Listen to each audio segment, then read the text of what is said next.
झांसी के गुरसराय थाने में 62 साल के पुजारी ने टॉयलेट में जाकर गलत कदम उठा लिया, जिससे सोमवार सुबह करीब 6 बजे पुलिसकर्मियों ने उतार कर अस्पताल पहुंचाया, जहां से हालत गंभीर होने पर उसे मेडिकल कॉलेज के लिए रेफर कर दिया गया। यहां इलाज के दौरान उसकी मौत हो गई। पूरी घटना जिला मुख्यालय से करीब 70 किलोमीटर दूर गुरसराय थाने की है। पुलिस के मुताबिक 9 साल की बच्ची से छेड़छाड़ के आरोप में पुजारी को रविवार दोपहर करीब 12:30 बजे पूछताछ के लिए हिरासत में लिया गया था। उधर पुजारी की मौत की सूचना मिलते ही परिजनों ने थाने में हंगामा शुरू कर दिया। परिजनों ने पुजारी को झूठे केस में फंसाने का आरोप लगाया। उनका कहना है कि पुजारी आरोप सहन नहीं कर पाए। पुजारी की मौत के बाद गांव में तनाव का माहौल है, जिसको देखते हुए गांव में पीएसी और पुलिस बल तैनात कर दिया गया है। जानकारी के अनुसार गुरसराय थाना क्षेत्र के सिंगार गांव निवासी राजेंद्र प्रसाद मंदिर के पुजारी थे। उनके 3 बेटे और 1 बेटी रजनी है।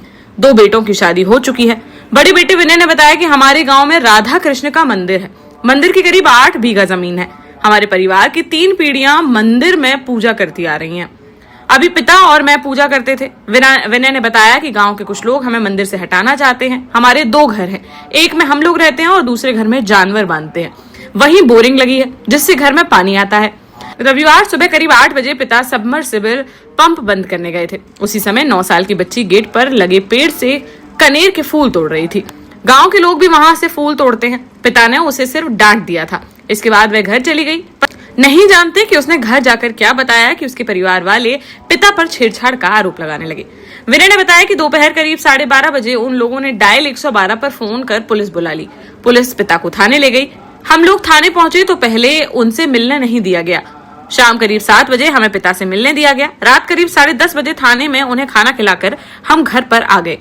उस समय पिता कह रहे थे कि वह निर्दोष हैं। विनय के मुताबिक सोमवार सुबह करीब 7:30 बजे वह चाय लेकर थाने आया तो पिता वहां नहीं थे। पुलिस ने बताया कि उन्हें पथरी, गैस और सांस लेने में दिक्कत हो रही थी, इसलिए सुबह करीब 6 बजे अस्पताल भेज दिया गया है। करीब 1 घंटे बाद पुलिस वालों ने उन्हें बताया कि पिता बाथरूम गए थे और वहां उन्होंने गलत कदम उठा लिया। इसके बाद वे लोग मेडिकल कॉलेज पहुंचे तो बताया गया कि उनका इलाज चल रहा है। थोड़ी देर बाद पुलिस उनकी लाश लेकर जाने लगी, तब उन्हें पता चला कि उनकी मौत हो चुकी है। विनय का कहना है कि पिता की उम्र 62 साल थी। इस उम्र में उन पर झूठा आरोप लगाया गया, वह इसे सहन नहीं कर पाए। उन लोगों ने पहले ही कहा था कि आरोप झूठे हैं, लेकिन गांव वालों ने दबाव बनाकर पुलिस से पिता को गिरफ्तार करा दिया। उन्होंने साजिश रचने वालों पर कार्रवाई कर जेल भेजने की मांग की है। एसएसपी बीबीजीटीएस मूर्ति ने एसपी ग्रामीण को जांच कर रिपोर्ट देने के निर्देश दिए हैं। अगर लापरवाही सामने आएगी तो संबंधित के खिलाफ कठोर कार्रवाई अमल में लाई जाएगी। पिताजी से गुरसराय थाने में मिलके आया। मैं सुबह 7:30 बजे जब थाने गया कि चाय लेकर के, तब हमें यह बताया गया कि आपके पिताजी वो क्या नाम है, आपके पिताजी की तबीयत खराब है और उनको पथरी की शिकायत है या गैस की शिकायत है और हमने झांसी रेफर कर दिया। हमें यह भी नहीं बताया।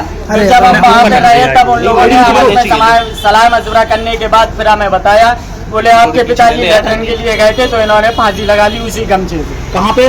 गुरसराय थाने में। थाने के भीतर लगाई है? हाँ, थाने के भीतर। कब लाया गया था तुम्हारे पिताजी? हमारे पिताजी को ये लोग बोल रहे हैं कि सुबह 6 बजे यहाँ पे लाया गया और जबकि हम यहाँ पे पहुँचे हैं 9:30 बजे। क्या लगता है कि कैसे, क्यों पिताजी ने फांसी लगाई? इसमें सबकी मिली भगत है। मैं तो एक ही बात कहूंगा, इसकी निष्पक्ष जांच हो। उनके ऊपर आरोप लगा था, वो क्या है मामला? वो उनके ऊपर ये आरोप लगा था, एक छोटी सी बच्ची थी, फूल तोड़ रही थी हमारे दरवाजे के बाहर। पिताजी ने कुछ बोल दिया तो उन लोगों ने, हमारे गाँव वालों ने मिल करके, नीचे कर सभी गाँव वालों ने मिल करके और जो है पिताजी सब पुलिस वालों के ऊपर, सभी के ऊपर दबाव बनाया। हमारे पिताजी के ऊपर 60-62 साल की उम्र है, उनके ऊपर झूठा लांछन लगाया।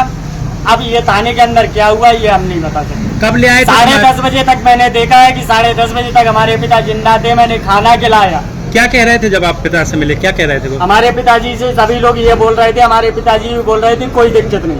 नहीं, तुमसे क्या कहा उनसे? तुम्हारी बात हुई उनकी? हमारी बात क्या कह रहे थे वो? पिताजी बिल्कुल निर्दोष है, उसमें कोई भी उसमें दो राय। पिताजी ने आपको बताया था कि निर्दोष है? हाँ, पिताजी ने हमें बताया, बाद में जब हम थाने में थे तब बताया।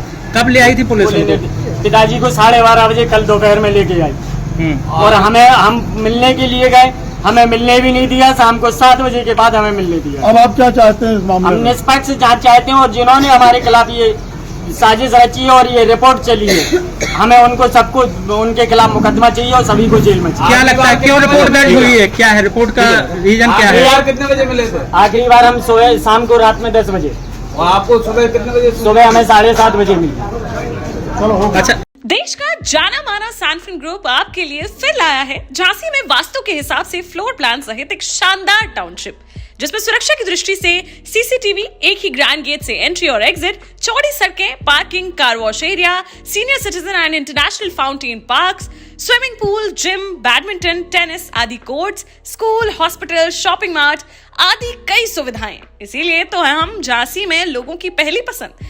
12 साल पहले अपने स्टार्टअप के साथ ही योग्य नेतृत्व, अनुभवी टीम और सक्षम सेंट्रलाइज और उत्तरदायी प्रबंधन के बल पर सबको घर गुणवत्ता के साथ समय पर घर की योजना के तहत सैनफिन समूह ने बहुत ही कम समय में 1500 से ज्यादा यूनिट्स को दिया है कब्जा। समय पर डिलीवरी से हमारे ग्राहकों में बढ़ा है विश्वास और मिली है संतुष्टि।